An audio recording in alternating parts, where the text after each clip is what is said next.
No Evangelho de João, no capítulo 1, dos versículos 43 ao 51, nós vemos a passagem que nos mostra o chamado do apóstolo Natanael. Natanael é um dos apóstolos menos mencionados na Bíblia, mas também conhecido como Bartolomeu. Nós temos a menção desse apóstolo como Bartolomeu nos evangelhos sinóticos de Mateus, Marcos e Lucas. Agora eu vou explicar a diferença entre o nome Natanael, que é um nome de origem aramaica, que numa tradução simples e muito livre significa dado por Deus, para Bartolomeu, que é um sobrenome que representa a identidade familiar desse apóstolo. Eu vou explicar. Tanto no hebraico quanto no aramaico, o prefixo bar, que significa filho, sucedido por um outro nome, transforma o sobrenome numa identidade familiar.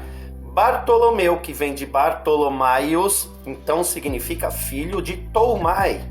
Um exemplo disso, para a gente entender um pouquinho melhor, lá em Mateus capítulo 16, quando Simão Pedro ele reconhece Jesus como sendo o Cristo, Jesus então responde a Simão: bem-aventurado és tu, Simão Bar-Jonas, pois essa revelação não veio de carne e sangue, mas do meu Pai que está no céu.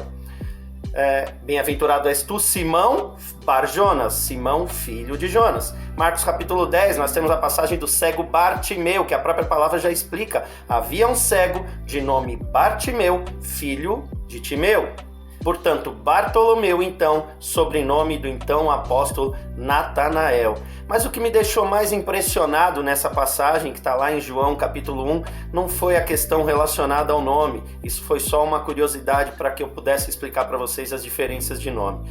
O que me deixou foi a própria revelação do chamado de Jesus para esse apóstolo, importante apóstolo. Primeiro que quando esse apóstolo se chega a Jesus, Jesus diz a ele: aí está um israelita verdadeiro onde não se encontra dolo, ou seja, onde não há falsidade. Jesus reconhece e já sonda o coração daquele homem que está se achegando a ele naquele momento. Mas não para por aí.